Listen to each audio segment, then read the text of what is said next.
오늘은 골로새서 3장 1절에서 17절 말씀을 생각할 때 먼저 기독교인이 되었던 시점, 어떻게 해서 어느 순간 예수님을 영접하고 어느 순간 예수님을 주인으로 모셔들었는지, 그리고 그 후에 변화가 있었는지, 변화를 위해 싸우고 있는 과정 중에 있는 건지를, 혹은 나는 완전하다, 아무도 그런 사람은 없겠죠. 그렇습니다. 완전한 사람은 아무도 없습니다. 정신과적으로 좀 문제가 있는 시대에 살고 있기도 합니다. 아무래도 좀 이상해요, 내가. 안 그렇습니까? 그래서 상담이라는 것이 교회의 목회 현장에도 도입돼야 한다, 이런 주장들도 나오고요. 실제로 고려를 하고 있습니다. 신문에 보니까 섬나라나 아시아 계통의 이런 사람들이 이런 상담 받는 걸 좀 꺼려해서 실제적으로 많은 문제에 노출되어 있다, 그런 얘기를 합니다. 저 또한 과거서부터 지금껏 이 분야에 관심이 있기도 합니다. 아담의 범죄 이후에 인류는 하나님의 온전한 형상을 잃어버리고 그것을 되찾기 위한 노력을 합니다. 여러 모양으로 합니다. 종교나 철학, 과학, 여러 형태가 있습니다. 이 모든 것은 인간의 노력이지 실제는 하나님이 찾아오셔서 만나주시면 해결이 되어지는데요. 아무래도 좀 정상이 아니에요. 그래서 자꾸 뭔가를 개선하려는 노력을 하죠. 성경은 골로새서 1장 15절에 예수님은 보이지 아니하는 하나님의 형상이시요 모든 피조물보다 먼저 나신 이시니 그랬습니다. 이 예수를 알면 알수록, 깊이 사귀면 사귈수록 하나님의 형상으로, 정상으로, 천국으로 회복이 되어져 간다는 것을 그 다음 22절에서 말씀하시기를, 이제는 그의 육체의 죽음으로 말미암아 화목하려 하사 너희를 거룩하고 흠없고 책망할 것이 없는 자로 그 앞에 세우고자 하셨으니 했습니다. 여기서 예수님 덕을 본 분이 계십니까? 제가 손들겠습니다. 과거에 말할 수 없는 하나님의 형상을 잃어버리고 방황하던 시절 예수께서 찾아와서 치유하셨고 그리스도를 닮고 그분과 함께 살게 하셨습니다. 오늘 골로새 교회는 바울의 제자 에바브로디도에 의해 교회가 되어졌고, 이들은 모두 윤리의 기준도 희망도 없었던 이교도들이었습니다. 이 복음을 듣던 중 이들은 이제 세례로서 새로운 생을 시작하도록 일깨우는 하나님의 능력을 경험합니다. 2장 12절에 너희가 세례로 그리스도와 함께 장사되고 또 죽은 자들 가운데서 그를 일으키신 하나님의 역사로 말미암아 그 안에서 일으키심을 받았느니라. 3장으로 와서요. 바울은 살리심을 받은 너희를 얘기하면서 시작을 합니다. 언제 죽었기나 했습니까? 세례받는 그 시점에 죽었다고 했죠. 세례를 왜 받습니까? 여기 계신 분들은 세례를 다 받으셨잖아요. 형태에 따라 장로교에서는 그냥 물 좀 머리에 적시고 침례교에서는 물에 퐁당 빠뜨리죠. 전통이 조금씩 다르기는 합니다. 세례 정의를 보면 세례란 물속에 들어가는 또는 물뿌림 의식을 말하는데, 그리스도를 주로 고백하는 사람들이 그리스도와 함께 죄에 대해 죽고 예수 그리스도의 새 생명으로 다시 태어나서 그리스도와 연합을 한다고 정의하고 있습니다. 그래서 이제 다시 산 것이 그리스도 예수와 함께 하나님 안에 생명이 감추어져 있다고 합니다. 다시금 살게 하는 것이 그리스도라는 거죠. 바울이 처음에 이야기를 꺼내는 것은 골로새 교회에도 또한 이단 사상이 침투하게 됩니다. 교회 바람 잘 날이 없습니다. 뭐 좀 제대로 시작하려면 마귀의 공격이 만만치 않습니다. 이 과거에 이교도했던 사람들을 살려놨는데 다시금 세상에 사는 것과 같이 규례에 순종하는 초등학문으로 돌아가려 한다는 것입니다. 음식 규례와 안식일과 유대교의 절기를 지키는 것에 대한 언급이 있어서 유대교적인 것으로 보이기도 합니다. 할례도 언급되었고요. 그런데 단순한 종류의 유대교가 아닌 자기 수양과 신비주의가 특징을 이루고 천사와 정사와 권세가 창조와 율법 수호에서 현저한 역할을 한 그런 유대교라고 추정을 합니다. 에바브라가 전한 초보적인 복음 위에 무언가를 더한 금욕적이고 신비적인 경건 형식들을 더해야 참된 충만에 도달한다는 그런 내용이었습니다. 오늘날에도 비슷한 방식으로 사람들은 때때로 일련의 정해진 규칙과 규례에 따라 자기들의 삶을 규제하면 하나님이 자기들의 봉사를 기뻐하실 것이고 그러면 자기들이 정당한 주장을 할 수 있을 거라고 믿는 거죠. 그러한 표준들을 따르지 못했을 때는 실패감이나 수치를 경험하게 되고요. 이런 모든 것이 인간의 노력과 공로에 초점이 맞춰져 있습니다. 십자가의 복음은 그런 것이 아니죠. 이런 잘못된 가르침은 골로새서의 거짓 가르침과 같습니다. 이런 잘못된 가르침에 반대해서 바울은 그런 유치한 거 말고 그런 것은 마치 초등학문과 같은 것인데 그리스도를 배웠으면 그리스도와 연합하여 하나가 됐으면 위의 것을 찾으라. 바울은 로마서 6장에서도 그리스도와 연합하여 죽음으로 그의 죽으심과 같은 모양으로 연합하고 부활과 같은 모양으로 연합한다. 세례에 관하여서는 예수와 함께 세례를 받고 그의 죽으심과 합하여 세례를 받았다고 말씀합니다. 그 후에 다시 살게 되었는데 그리스도께서 죽은 자 가운데서 다시 살아나셨음에 사망이 그를 주장하지 못한다.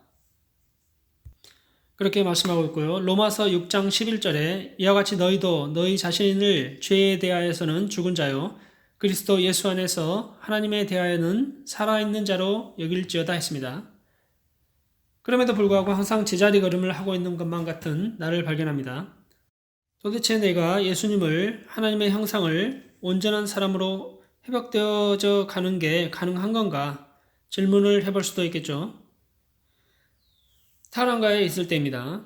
초급 신학교에 다니던 중 우리 반에는 아주 다양한 사람들이 있었습니다. 이제 막 예수 믿고 신학교에 온 청년도 있었고요. 아직 세례도 안 받고 그저 한국에서 영어 공부하겠다고 영어 학원 조금 다니다가 신학교에 와서 세례도 안 받았던 청년이 어느 날 세례를 받게 되었습니다. 제가 직접 그 현장에 가진 않았지만 키위교에서 주관하는 것이었고 언어의 장벽이 있었을 거라 생각이 되어졌습니다. 분명 세례라고 했으면 신앙 고백에 관한 질문을 했을 거고 거기에 대한 적절한 대답을 yes라고 했을 겁니다. 그리고 마음속으로 다짐 또한 했을 거 아닙니까? 나는 죽고 이제 예수와 함께 다시 살아난다. 이런 것들을요.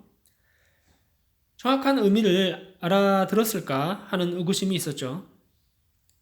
그냥 그 친구가 연례 행사처럼 키우기에서 세례 준다고 하니 가서 덥석 참석한 거 아닌가라는 생각도 들었죠. 아니나 다를까 좀 생각하는 것에 있어서 진지하지 않은 성격의 친구였는데 그 세례받은 날 온몸에 멍이 들어왔더라고요. 너 왜 그러냐? 무슨 일 있었니? 학교로 돌아오는 길에 마우리 세 녀석이 시비를 걸길래 바로 싸웠다는 거예요. 그러더니 와 마우리는 다르대. 못해봐. 아니 무슨 애들도 아니고 다 큰 녀석이 왜 쌈박질을 하고 다닙니까? 군대도 갔다 와서는 철이 안 들었어요.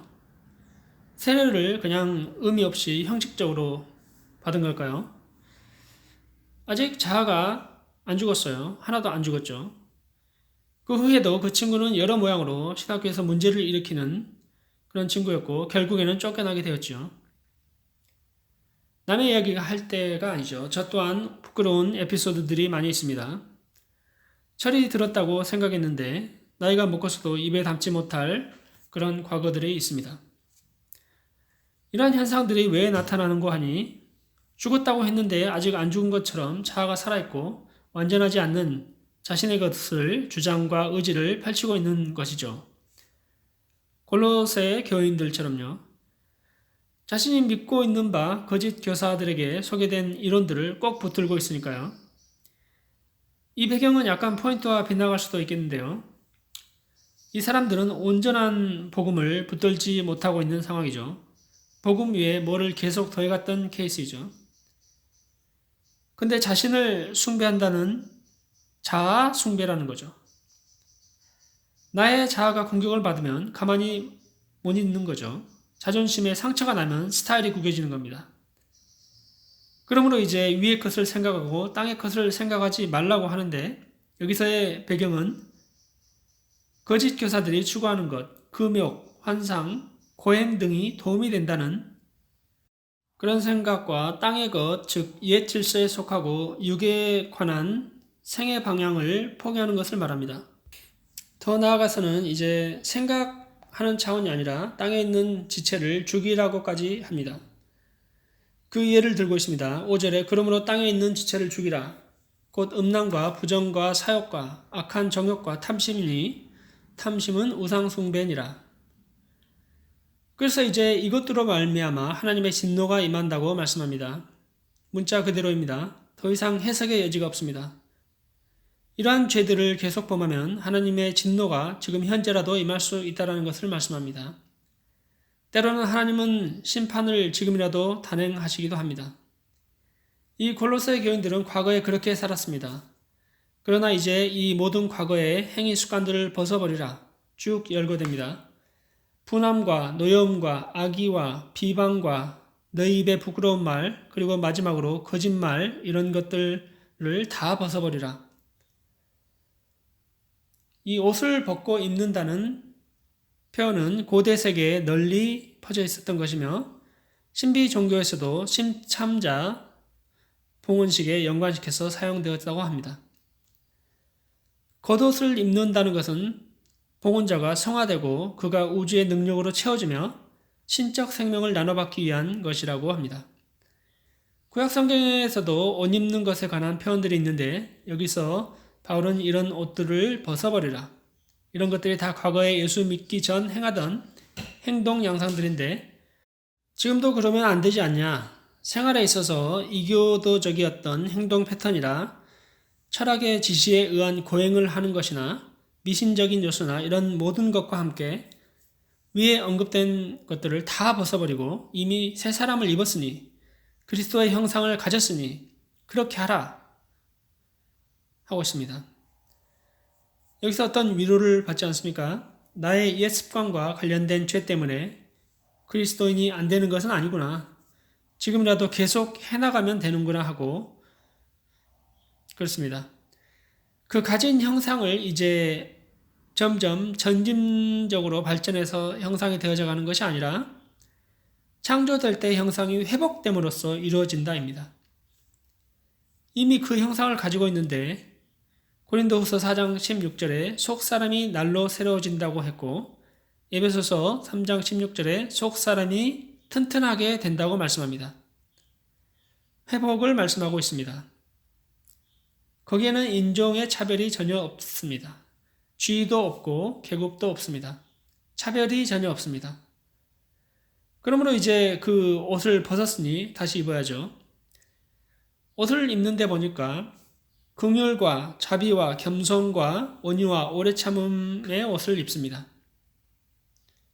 갈라디아서 3장 27절에 누구든지 그리스도와 합하기 위하여 세례를 받은 자는 그리스도로 옷 입었느니라.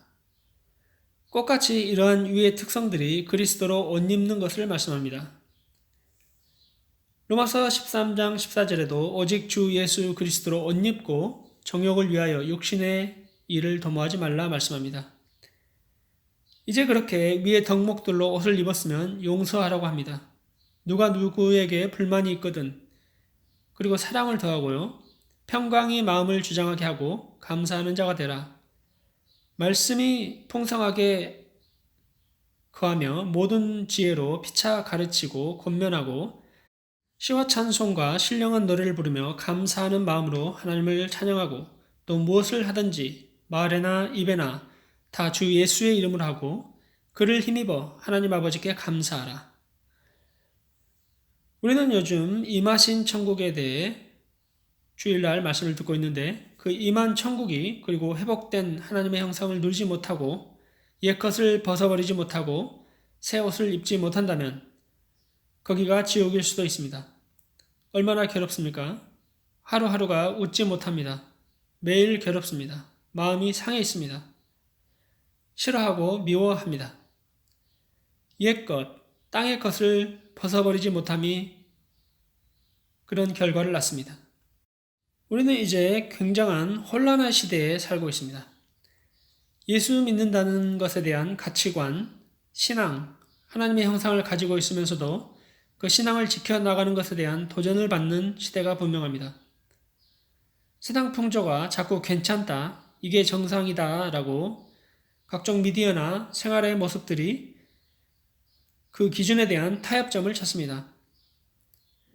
대한민국 군에 가면 거의 95% 이상이 흡연을 합니다. 신자고 비신자고 구분이 없습니다. 95%가 똑같이 무슨 XX하고 욕을 합니다. 때론 좀 편하게 하기 위해, 군생활을 편하게 하기 위해 거짓말도 하고 대충 얼버무려 때우는 식의 눈가림의 일을 하기도 합니다. 그게 이 과거의 90년대를 반영하는 사회 풍조였다고 봅니다. 지금은 모르겠어요. 달라졌는지. 그때는 조금 성숙하지 못한 젊은 애들이었다고 쳐도 그게 바로 또 사회 전체의 모습이지 않나. 예수 믿는 사람들마저도 저를 포함해서 그때 크게 다른 게 없구나라는 생각을 해보았습니다. 어쩌면 땅에 있는 지체를 죽이지 못한 골로새 교회와 똑같은 모습이구나라는 생각을 해봤습니다. 주일날 예배에 참석만 하고 다를 게 뭐가 있나 생각해 봅니다. 교회 출석하는 것 빼고 우리가 그리스도와 함께 죽었다 살아난 것을 잊고 또 땅에 있는 지체를 죽이지 않고 옛사람과 그 행위를 벗어버리지 않고 새 사람으로 옷 입지 않는다면 사랑의 주님, 오래 참음의 주님도 자녀로 살게 하기 위해서 때론 간섭을 하실 수도 있다는 겁니다. 그게 어떤 것으로 올지는 모릅니다. 주님의 관심에 레이다의 표적에 걸려드는 겁니다. 특별관리 관심사병이라고 할까요? 표현을 할까요? 남은 한 주간도 그리스도로 옷 입고 그리스도만이 나에게 나타나는 한 주 되고 이 코로나의 여파가 속히 사그러들고 활력 있는 삶이 다시 되어지길 기대하며 기도드리겠습니다. 사랑의 주 하나님, 우리에겐 신분의 변화가 있었습니다. 그걸 대수롭지 않게 여겼다면 진지하게 생각하고 받아들이지 않아 우리에게 변화가 전혀 없고 하늘에 속한 것들을 추구하지 않고 땅에 있는 것들이 삶을 채우도록 하지 않았나 되돌아봅니다. 주님 불쌍히 여기시고 깨닫게 하시고 달라지는 그리스도인, 달라 보이는 그리스도인으로 성장하게 인도하여 주옵소서. 예수님 이름으로 기도드립니다. 아멘.